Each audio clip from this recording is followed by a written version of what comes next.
let's get started. Thanks again, everybody, for coming tonight. My name is Patrick Stanley. I work in the Office of Engagement at the University of Virginia, and I'm here on behalf of the UVA Clubs program. And we're so excited to gather all of the UVA clubs in the state of New York for this event tonight. So happy you could attend. Included in this event's invitation, I think we had Western New York, Long Island, Albany, Fairfield, Westchester, and Virginia Club of New York. So really exciting to bring a group together. Special thanks to Ashley Campbell and Janine Gillette. They could not be with us this evening, but they did such a great job helping to represent their clubs in putting this event together. And obviously, thanks also to Camille Cabasa from Virginia Club of New York, who helped process and get this event off the ground. So we're so excited to have you tonight, especially excited for such an interesting and exciting talk with our speaker, Professor John Brown. So, Professor, if you could bring yourself in, I would love to get started with you. Thank you so much for being here tonight. Glad to have you. It's a great pleasure. Great. And just give a little background to everybody. I have Professor Brown's bio. So if you give me a moment, let me give you a little bit of background just to help really set up this talk. Professor John K. Brown taught history, applied ethics, writing, and public speaking in the Department of Science, Technology, and Society at UVA from 1992 to 2015, and his research centers on American technological and business history. His history of the Baldwin Locomotive Works was published in 1995. Since then, he has written articles on the communications embodied in mechanical drawing and dimensional plans, counterfactual history of technology, the creation of knowledge inside firms, and the evolution of antitrust law circa 1912. His publications have won awards from the Railway and Locomotive Historical Society, the Society for Industrial Archaeology, and the Society for the History of Technology.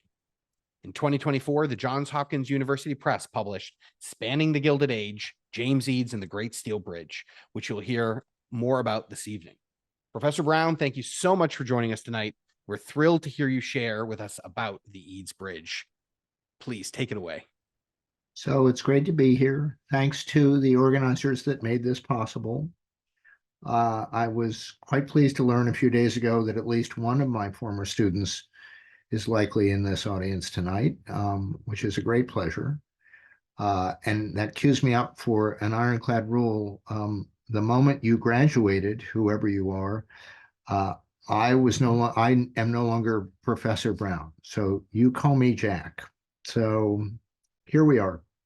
So I'm going to talk for about 31 minutes about the bridge you see on the screen and the book that you see on the screen. And in the talk, I'm going to describe how James Eads was able to build this remarkable bridge. So his success was both improbable and inspiring. Begun in 1867 and completed in 1874, the Eads Bridge combines a galaxy of starring qualities. It was the first structure of any kind, anywhere in the world, to rely on steel. Its center arch became the longest truss span in the world at 520 feet. That record stood for a decade until broken, really surpassed, in a French viaduct built in iron by Gustave Eiffel, the tower guy. Originally known as the St. Louis Bridge, the Eads Bridge also broke the world records for the depth of its stone foundations, built all the way down to bedrock. The deeper eastern pier had to go down 100 feet beneath the river's surface, through the roiling, muddy Mississippi's current, then through silt, sand, and gravel, to finally land on rock. That pier also reached another 100 feet above the river's normal stage. In all, it equaled the height of a 20-story building. Only there were no 20-story buildings in America at the time. The record was held by New York's Equitable Building at 9 stories. To build the two river piers, James Eads pioneered a technique using pneumatic caissons, which I'll describe in detail in a bit. His bridge has an unusual double-deck design with a 4-lane roadway above a dual-track railroad. For Americans of the Gilded Age, this bridge became an icon of national greatness. They ranked it alongside the Iron Dome of the U.S. Capitol, the great coreless steam engines at the Centennial Exhibition, and the graceful suspension bridge at Brooklyn. Next slide, please. So this chromolithograph print by Currier and Ives hung in thousands of parlors across Gilded Age America. It's impressively inaccurate in its details, but it portrays a truth broadly celebrated at the time. The Eads Bridge demonstrated the exceptional talents of a great nation. Located on the western shore of the Mississippi River, St. Louis had long been the leading city of the West. When the bridge opened in 1874, the city finally had its first direct connection to the new network of railroads to the east, upwards of 60,000 miles of tracks. With the bridge, St. Louis joined the railway age. Furthermore, Eads delivered much more than a bridge. He designed an integrated system to move freight and passengers through the region and across the nation. Next slide, please. So this map shows much of his planning. On the right-hand side in Illinois there, you see freight yards that would become a gateway and interchange point between two halves of the continent. Then the bridge crosses the river. Its upper deck roadway would make cheap Illinois land available for St. Louis industries and to help regional population growth. On the Missouri side of the river, that upper deck roadway led directly to Washington Avenue, the leading business thoroughfare of St. Louis. But trains arriving in St. Louis on the bridge's lower deck immediately entered a tunnel under the central business district. So it too appears in this map, and you see it heading directly into St. Louis and then curving to the west. All of that is a 4,400-foot tunnel. That's among the longest built in North America. Eads designed that too. In most American cities, trains ran in the streets, a plague on residents, shoppers, and street traffic. Next slide, please. So this image shows downtown Syracuse, New York, burdened for nearly a century by trains traveling the main line of the New York Central Railroad. At the time of this photograph, 60 rumbling freights and crack limiteds tortured the city every day. By 1867, railroad lines laced the streets of Chicago, killing hundreds of people each year. Residents of New York City suffered the same fate. Reflecting its tracks and trains, New Yorkers gave 10th Avenue a nickname. They called it Death Alley. With his tunnel under downtown, Eads bypassed these burdens on city life. At the tunnel's western mouth, he planned a large, new Union Station, a facility to serve every railroad that called the city. That kind of convenience would remain rare until well into the 20th century. Next slide, please. So here we see James Eads in a portrait by the famous New York photographer, Matthew Brady. So all these features and accomplishments were especially remarkable because this was his first bridge. It was his first work in civil engineering of any kind. He had left formal education after the 8th grade. In his 20s, he worked on the Mississippi River, salvaging wrecked steamboats and their cargoes. A man of great physical courage, he dived on those wrecks using a diving bell and other equipment that he designed. Those years earned him a fortune and a title for life, Captain Eads. When he began his first ever bridge, he was 47 years old. Now, at that time, private sector entrepreneurs, not governments, typically built the infrastructures of American cities. Their waterworks, bridges, street railways, and gas lighting services. In the general view, city governments were too weak, incompetent, or corrupt to undertake these functions. Furthermore, leaders in business and politics wanted to turn public needs into private opportunities for their own enrichment. So thirst for profit motivated Eads and his backers. The profits would derive from tolls charged on all the pedestrians and carriages, hogs and trains that would cross the river. Beyond profits, prestige provided another motive. In 1867, 5 different ventures competed at St. Louis for the honor of building the great structure required to carry railroad trains across the Father of the Waters at this leading American city. So all this makes the captain's success even more compelling. On the way to that triumph, however, he very nearly failed, repeatedly. In January of 1871, an ice gorge blocked up the river entirely at St. Louis and nearly destroyed the eastern abutment of the bridge, then under construction in stone. Next slide, please.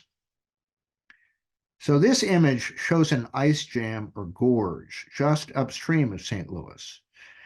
Today, to us, it appears to be highly stylized, but it actually gives an accurate sense of the destruction that ice inflicted. Such gorges were common in the winter at St. Louis.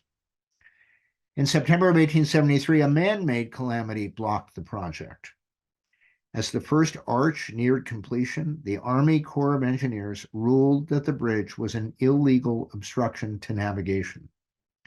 In a dramatic White House meeting, Eads persuaded President Grant to overrule his generals. Now, just why the President of the United States was willing even to take a meeting with Eads will become clear in a moment. First, I need to turn the clock back to April of 1861. A week after the surrender of Union forces at Fort Sumter, James Eads arrived at Abraham Lincoln's White House, called there by his friend Edwin Bates, the Attorney General. Captain Eads told the cabinet that Bates was correct. The Union could use a fleet of steam-powered gunboats to clear the Mississippi of Confederate shipping. Then that brown water navy could steam all the way down the river to New Orleans, taking the war to the enemy and bisecting the Confederacy. The Lincoln administration decided to do just that. Eads then placed himself at the center of this new campaign. On August 7, 1861, he signed a contract to build 7 utterly novel 500-ton ironclad warships, each 175 feet long. He had never built a warship. He did not own a shipyard, a machine shop, or an ironworks. Yet the contract specified delivery of the first vessel in just 65 days. The very audacity of his plunge proved an advantage. Shipyards were moribund that summer, wounded by the war and its uncertainties.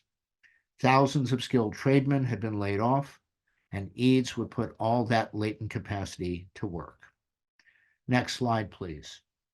Here is one of his 7 ships, the USS Cairo. They became the country's first ironclads. In February of 1862, these warships provided the crucial advantage in battles at Fort Henry and Fort Donelson on the Tennessee River, victories that made a Union hero of Ulysses Grant and soon knocked Kentucky out of the war. That success came a month before the much more famous battle in the East, when the Monitor and the Merrimack fought to a draw. With his victory on the Western rivers, General Grant had good reason to appreciate and remember Captain Eads when he came calling on President Grant a few years later.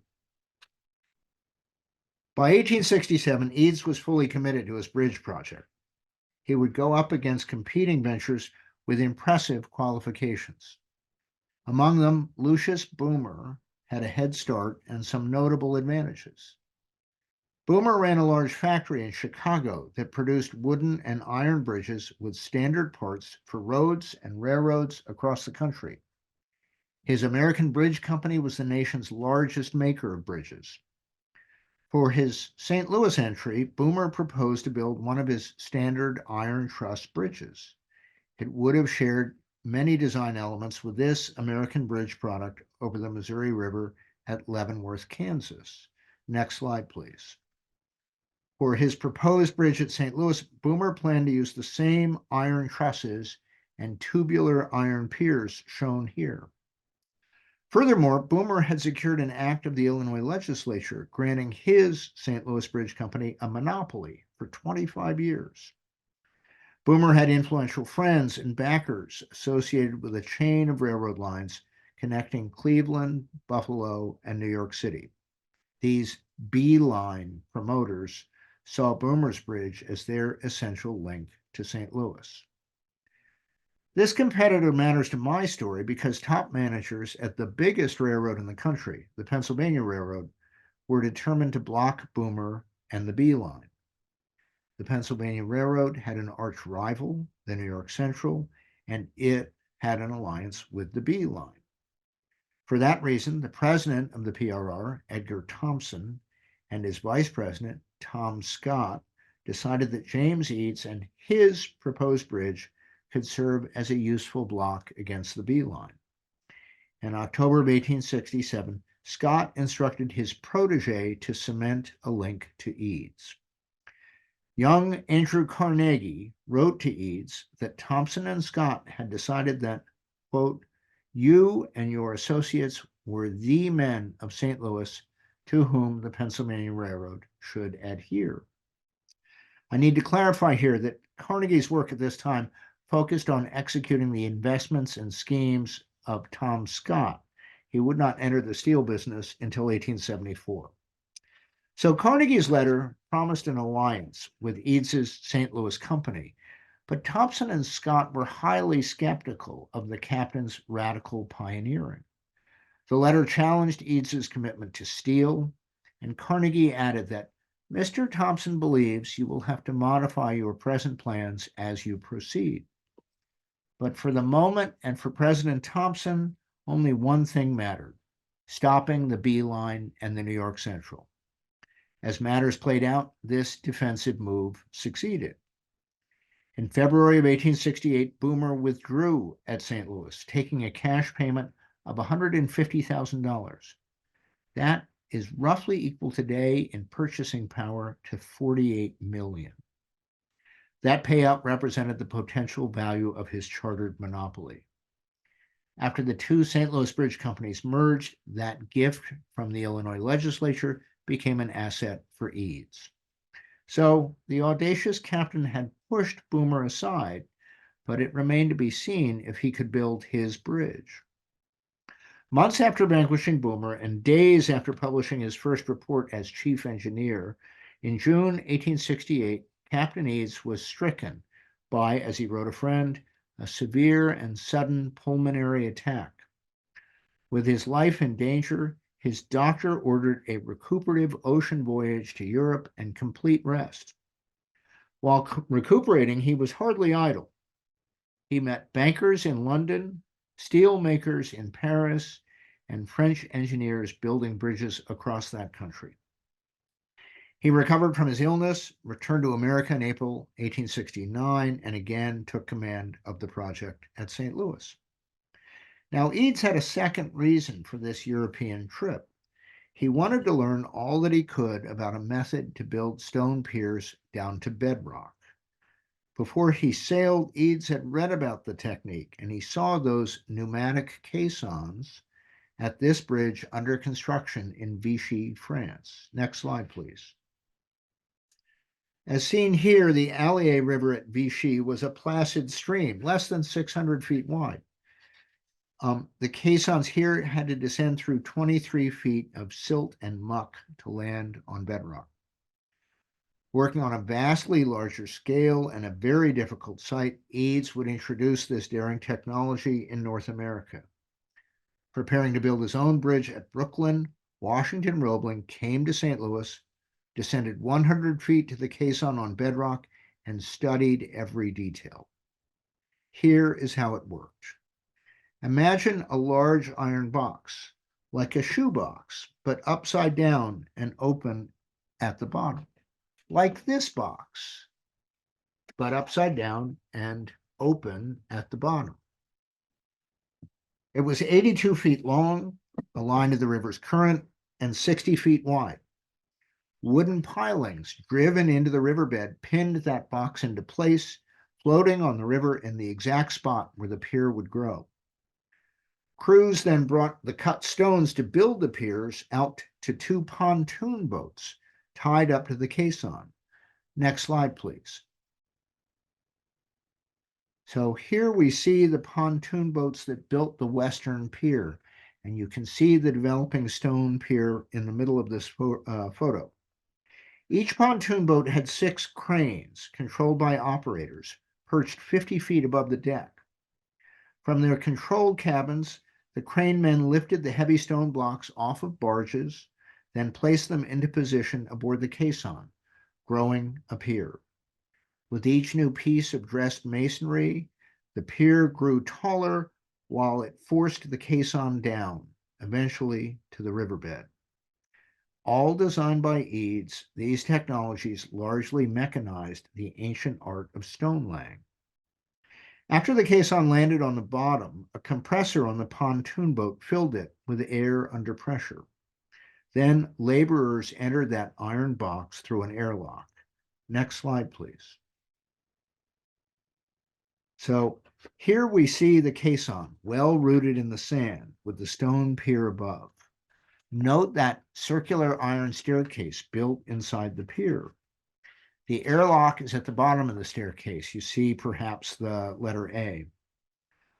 The airlock gave passage to and from the pressurized caisson. The compressed air inside that caisson kept the Mississippi water from infiltrating into that workspace. Once inside the caisson, the men shoveled spoil to an ejector, another Eads innovation. The eastern pier had to descend through 60 feet of sand and gravel before arriving at bedrock. In the early days, the work was not too difficult and the interior atmosphere not too unpleasant. Well-connected friends and visitors occasionally descended to observe this nether world. So if you look closely in that staircase, near the top, there's a well-dressed man and woman who are heading down to see the sights. By the time that the caisson reached its destination on solid rock, the air pressure inside reached 3 times that at sea level. Long before then, countless men were afflicted with the painful aches and temporary paralysis of caisson disease. In the end, 13 of them would die of the bends, their name for decompression sickness. In 1868, Eads had estimated that his bridge would cost $4.8 million, roughly equivalent to $1.8 billion today. In that era, before mature money markets, his methods to raise the funds were as audacious as his caissons. In January of 1869, he circulated a prospectus that dangled a 400% return for the initial investors in just 3 years, if all worked according to plan. Spoiler alert, it didn't. The prospectus did entice 54 bankers and merchants from New York and St. Louis, and 1 from London, to subscribe for the bridge company's common stock. That Londoner was Junius Morgan, father of J.P. Morgan and founder of the banking empire that continues to this day, J.P. Morgan Chase. Junius took $25,000 in equities. His son Pierpont subscribed for $100,000. Their stakes illustrate a surprising appetite for risk. After all, James Eads was a novice in civil engineering. His caissons were unknown in North America. No structure in the world had relied on steel, and the Mississippi was a wild river, far from the bankers' offices and oversight in London and New York. Now, Eads had budgeted the cost of the bridge at $4.8 million, but his 1869 prospectus aimed to raise twice that, sought to raise $10 million. Next slide, please. Drafted by Eads, this is the first page of the prospectus. Drafted by Eads, its first line reads, "It is assumed and believed that the tolls on the bridge will safely pay interest on 10 millions." From that vision, his plan proposed to issue $4 million in common stock, $4 million worth of first mortgage bonds, and $2 million in second mortgage bonds. Half of the resulting funds would build the bridge. The rest could reward the initial equity investors. That promise of 400% return also drew Edgar Thompson, Tom Scott, and Andrew Carnegie as stockholders and contractors. They would receive their stock in payment for putting up the superstructure. As important, Junius Morgan fully embraced the venture, selling its bonds on the London market to posh British investors. Next slide, please. Here we see Junius Morgan, who posed in Paris for this photographer in the 1860s. Bondholders included baronets and ladies, an admiral, a general, and Queen Victoria's personal physician. Oh, and the Rothschild Bank as well. Now, as matters played out, the bridge would open 3 years late. Far from earning a 400% return, the initial stockholders lost the full value of those equities. But the Morgans would stand by the bridge company, ensuring payment in full to their bondholders and a half-century of generous profits. After building the stone piers, Eads and his staff of engineers took up new challenges to create the steel superstructure. Next slide, please. We may have time to talk about this slide in the Q&A, but there you see the western arch under construction. Eads was entranced by steel's promising qualities. It was stronger than wrought iron, especially in compression, the primary loading in an arch. But steel was comparatively lighter than iron, a real benefit in a bridge, because bridges have to carry their entire dead load before they begin to carry the live load. At this time, the Bessemer process was revolutionizing the manufacture of steel, boosting output and cutting costs. Bessemer steel quickly replaced iron for rails. But even in Britain, the birthplace of Bessemer steel, the Board of Trade had banned its use in bridges, finding its qualities too uncertain and unreliable. That ban stood until 1877. For his part, Eads had never placed much value in caution, but his bet on steel would fall somewhere between risky and foolhardy. His supplier relied upon an ancient craft method to produce a product known as crucible steel. It had long been used to make knives and swords. But no steel maker in the world had ever attempted the sizes and quantities that Eads needed, which included forged steel bolts 6 inches in diameter and 25 feet long. For 2 years, the steel supplier, the William Butcher Steelworks, struggled and failed to meet the rigorous strength tests devised by the captain's engineering staff. The failures drove Butcher bankrupt. But new management and better methods finally resulted in steel that passed muster in St. Louis. Reliable deliveries of acceptable steel began in March of 1873. Eads did use wrought iron for many parts of the bridge, but the load-bearing tubes in each arch are steel, 8 in each span, so 24 in all. Next slide, please. So this modern image shows the steel tubes that carry the loads. It also shows the wrought iron braces that join the tubes to act as trusses. Note the light rail train crossing on the rail deck. So in my view, Eads achieved a split verdict in steel. His engineers and suppliers accomplished miracles. In just 2 years, they created the foundations and standards for the new structural steel industry. But those years of trial and error wrecked the captain's schedule and his profit projections. His original plans had envisioned a completed bridge in December of 1871. As matters played out, the first trains would not cross until May of 1874. Next slide, please. Here we see the arches nearly completed. So it's time for some reckonings.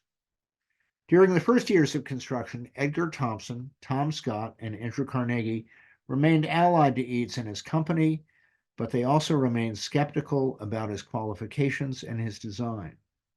But they were enticed by opportunities to make a killing on insider deals. When Carnegie first struck some trial balances, he calculated that the trio would make over $1 million with, as he wrote, not 1 cent of their own money invested. As compensation today, that haul would exceed $300 million. But the captain's commitment to steel pushed back completion and ran up costs, infuriating Carnegie as the potential for profit evaporated. With the Great Bridge nearly finished in April of 1874, Carnegie ordered armed guards to seize it. The Keystone Bridge Company, a business created and dominated by Thompson and Scott, had erected the steel superstructure.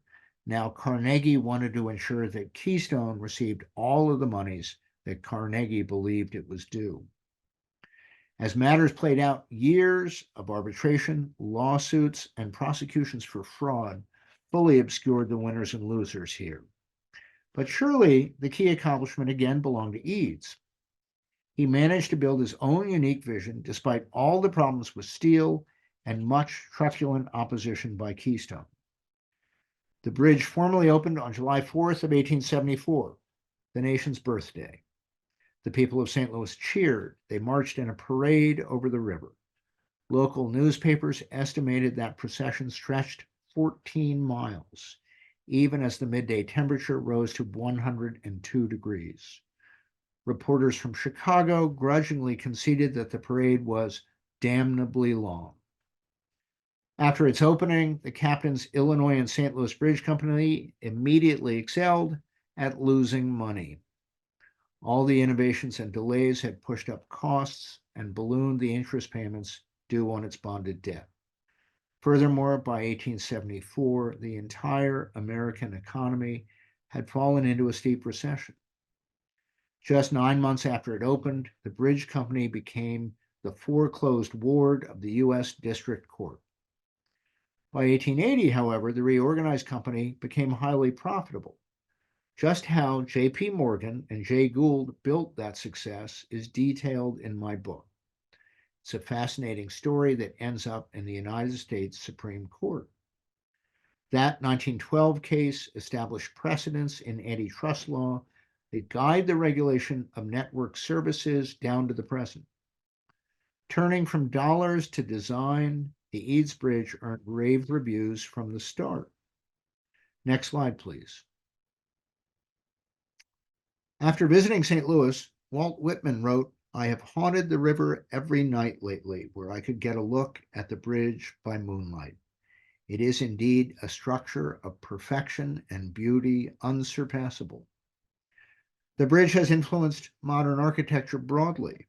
The architect Louis Sullivan credited the Eads Bridge for inspiring his precept that form follows function. After the bridge, Captain Eads became an international consultant on the design of rivers, harbors, and bridges. Using a daring method that he developed, Eads cleared a deep water channel through the Mississippi River Delta, restoring New Orleans as a leading U.S. port. At the request of Turkey's Grand Vizier, Eads also designed a railroad bridge 3,500 feet long to connect Europe and Asia. In that, he was a century ahead of his time. James Eads died in 1887, laid low by the bronchial complaints that had tormented him since his days of working in and under the Mississippi. Outside of St. Louis, he's largely forgotten today, and it can be hard to assess such a remarkable career. But his contemporaries saw greatness in Eads. In 1884, the Royal Society of Arts awarded the Albert Medal to Captain Eads for distinguished merit in promoting the arts, manufactures, and commerce. He was the first American to win the distinction. Edison would be the second. Earlier recipients included Michael Faraday, a pioneer in electrical science, Henry Bessemer, the steel man, and Louis Pasteur, the pathfinder in microbiology. Those names help us understand the captain's standing in his own time. Queen Victoria's son, Edward, the Prince of Wales, personally bestowed the Albert Medal to Eads at a London ceremony that revealed just how far this frontier American had traveled from the bottom of the Mississippi River. His bridge is now 150 years old, and it remains an essential artery in daily use. Recently restored, engineers estimate its service life should reach into the next century. Not bad for a self-taught engineer. So thank you for your interest. And now we can take some questions and comments. Wonderful. Thank you so much. All right, let's get into it. And everybody, if you have any questions along the way, feel free to put them into the Q&A below. We have a few that were pre-submitted at registration, so let's start there. Let's kick off with the first one. I think it's as we sort of think about the story here, why do you think we don't learn about the bridge and it's important in school? And why do you think historians typically overlook it as the feat that it clearly is? The writing of history is filled with accidents. So if David McCullough, a great popular historian, had decided to write a book about Eads and his bridge instead of about the Roeblings and their Brooklyn Bridge, if McCullough had done that, we all would probably know about this story. So that's in part accidents, and in part it's because St. Louis is in the middle of the country, and a lot of what we think and know about overlooks the middle of the country. Got it. How do you think that the Eads Bridge influenced future bridge construction and engineering practices, both domestically and internationally?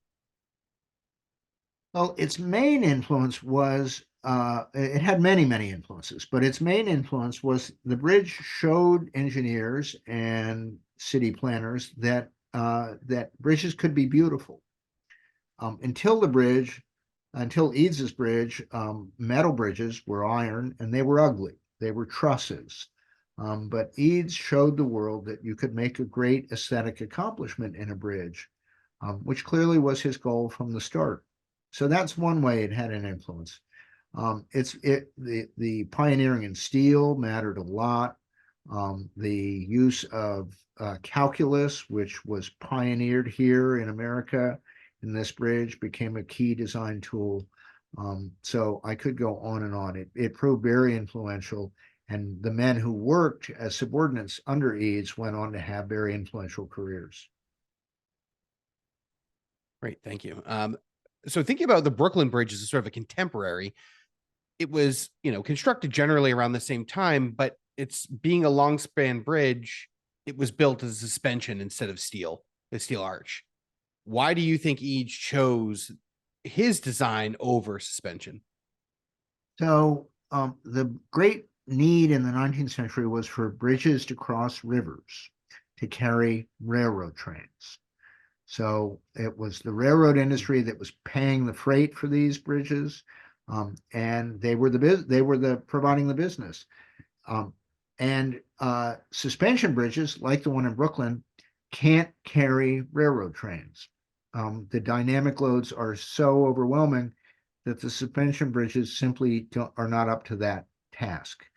Only one bridge in America was built as a suspension bridge for railway service, and it eventually was replaced by a bridge much like Eads's. So the suspension type, we all know it, and we've driven across them, and they suit the loads of cars and trucks, which is far less demanding than the heavy load of railroad trains. So that's one answer. The other answer is going back to the way history gets written. We had a great big good book about the Brooklyn Bridge 25 years ago, and so now people know about that. I hope my book will help people see what came before. And speaking of the sort of the business side of it, Eads was able to entice his equity investors by promising a pretty out of this world return in just 3 years. Can you tell us a little bit about, what does that say about him, his project, and his era? Well, I'm glad you asked that, because I think in so many ways that's as fascinating as the engineering.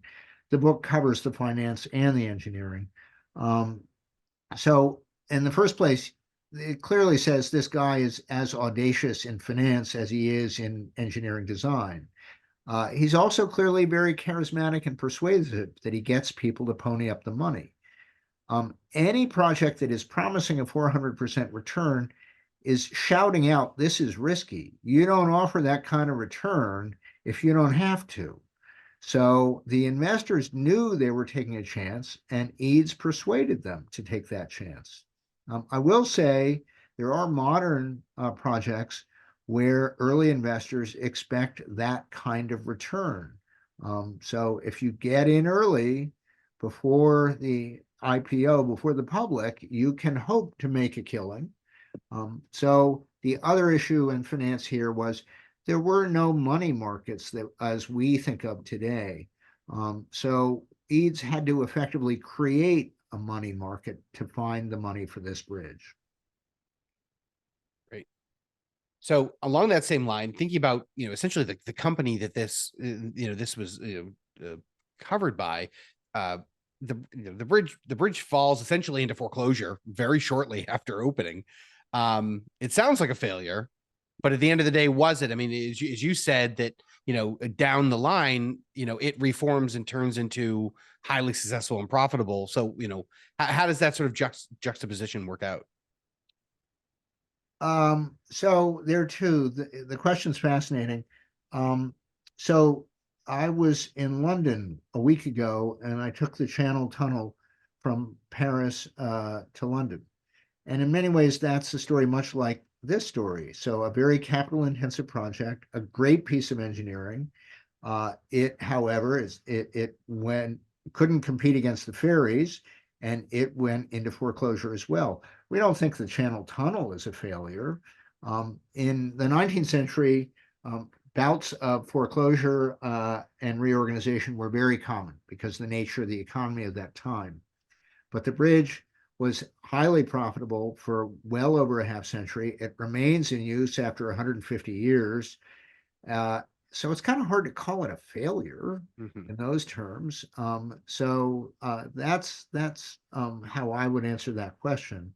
I think that's another reason why the bridge doesn't have as much, why the bridge has been not fully understood is when people see the foreclosure, they think that's the end of the story, whereas in many ways, that just opens up new chapters after that.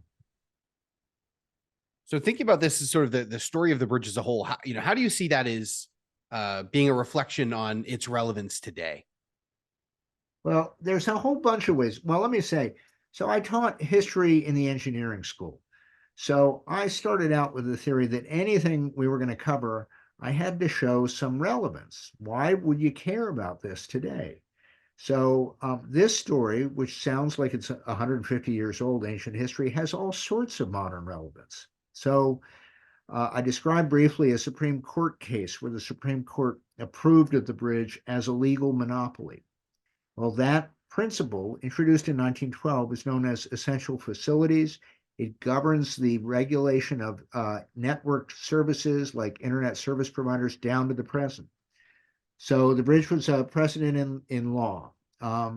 It also shows you the relationship of risk and reward, which we've discussed already. Um, a key thing that you see in the bridge is that engineering is really fundamentally a creative endeavor. Um, so engineers create our world. Now, often today, we think of engineering as closely yoked to science as it is, so we can miss just how creative it remains. But go look at what Apple or Tesla is doing, and you see engineering is still a matter of creativity. I'd also say another illustration of its relevance, individuals matter. People still matter. Eads was an amazing guy who shaped his world. Musk is today. Um, so, and the last thing I'd say in this regard, so we think of the 1860s and 1870s as a kind of laissez-faire era where private sector entrepreneurs are making all the action, as they were.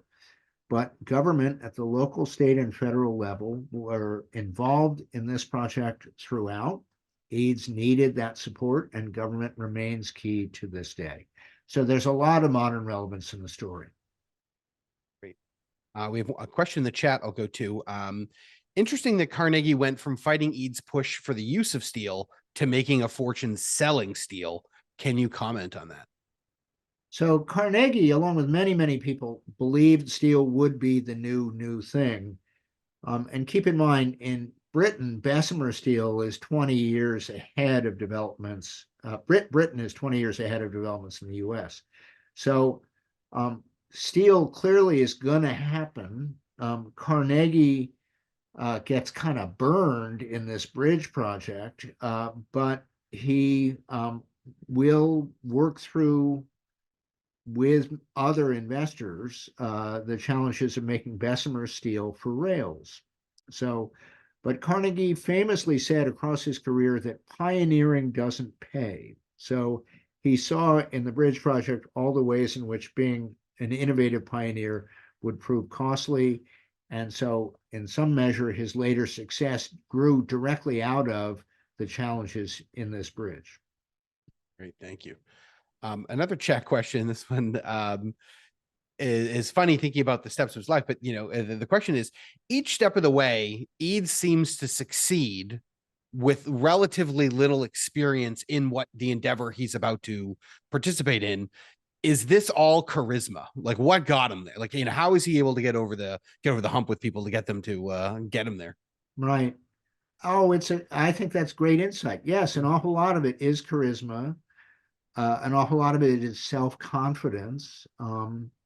But that charisma is really probably the key because he's got to persuade other people that he can make these things happen. And people like to work for him. So he's an attractive guy. He knows what he knows. He knows what he doesn't know, and he hires that talent. I describe in the book his personal motto was drive on. Once he got started in something, once he bit down on something, he was utterly determined to push through. So with this bridge, he's got the Army Corps of Engineers against him, but he drives on and he makes it happen. But yeah, I'd say charisma is really the core to him. Another question. This one: if Eads hadn't succeeded, would the United States be covered in rectangular box bridges? Probably not. Other people could see this virtue. And in fact, the marvelous thing about Eads is he gets the idea for this arched bridge when he's traveling in Europe in 1864. He's on a summer vacation with his wife. They take a cruise on the Rhine. They see a brand new iron bridge on the Rhine that's in that picture, which probably you all can't see, but there it is. And he takes that as his inspiration. Other American engineers would have paid attention to developments in Europe where those kinds of metal arch bridges were just getting a start. But certainly Eads's design success lit a lot of interest in that paradigm. So there's a great bridge in New York City, the Washington, I guess it's called Washington Avenue Bridge.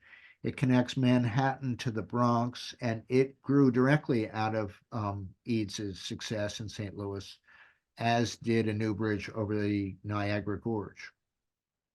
Great. And sort of, I have another question that's sort of, it plays right into what you finished with there.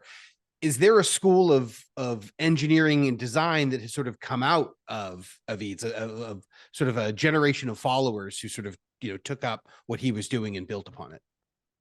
No question about it. There was one of the chief lieutenants that worked for Eads was a guy named Theodore Cooper, and he would go on to lay the foundations for steel bridges and write the specifications that would guide bridge construction for the next 75 years. And indeed, to the present day, the measure of live loads on a bridge is known as the Cooper units of a bridge. So crucially, the precedent that Eads established was that design would be undertaken as a separate function, and then the designer would go find firms to build his or her vision.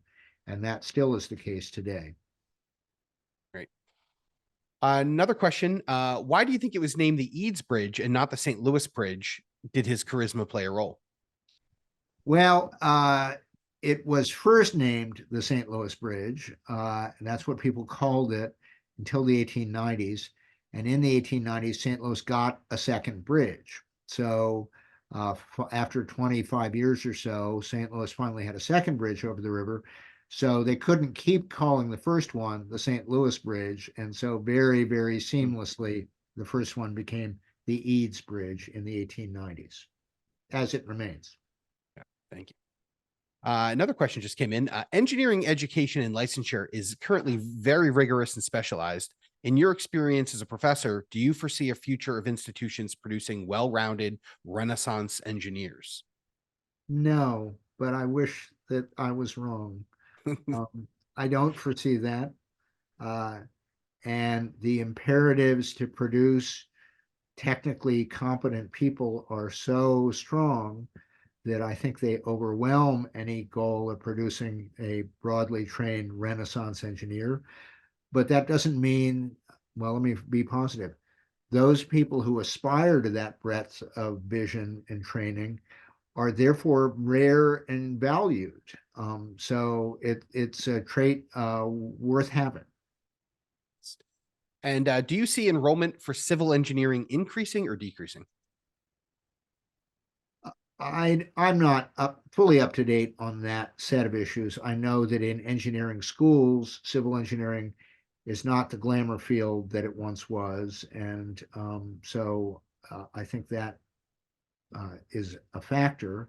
On the other hand, uh, we still desperately need great civil engineers, and some of their great accomplishments, especially cable stay bridges come to mind, show that there's still a lot of really profoundly important work to be done in that field. I'm sure there are a lot of fine civil engineers working on a new bridge for Baltimore, for example, and maybe one that wouldn't fall down so readily. And how were Eads finances personally impacted by the building of the bridge? Uh, it's a tricky question. I have found some evidence that there was a certain amount of fraud involved in this project. Um, Now, it's certainly fraud by our standards. I'm not sure that it would be considered fraud in 1874, but the book explores all of that. Eads, after this project, as I mentioned briefly, did develop plans for improving the navigation at the Mississippi River Delta. He was so successful in that work that the U.S. Treasury paid him $5 million.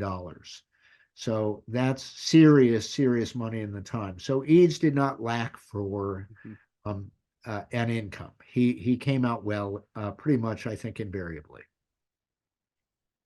Another question from the chat. You mentioned injuries and deaths due to the bends. Did they understand the danger at the time? And did the worker deaths lead to any worker protections or workplace improvements on this project? Great questions. Eads knew, because the Europeans had pioneered in this field, Eads knew that if he had to go below 75 feet, there would be problems with decompression sickness. They didn't know the cause, so I should have phrased that differently. He knew if they went below 75 feet, his men would be injured. He couldn't explain why. Eads also knew he would have to go down as far as 125 feet. So these were clear risks that he knew about going in. As the men became injured and struck down, there were a bunch of steps designed to limit those losses and to limit their pain. And many of those steps made a difference. Pioneering work in industrial medicine came out of this bridge project, an inquiry by a trained physician who published his results. But the bends and decompression sickness would not really be a riddle solved until the 20th century.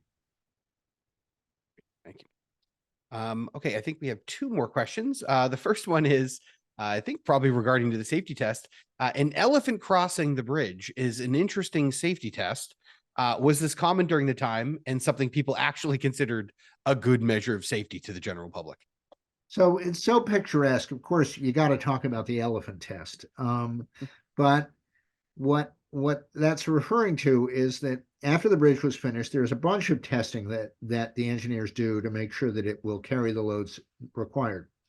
Before they walked an elephant over the bridge, they ran coupled locomotives back and forth in a whole bunch of combinations. So they knew the bridge could handle the anticipated loads.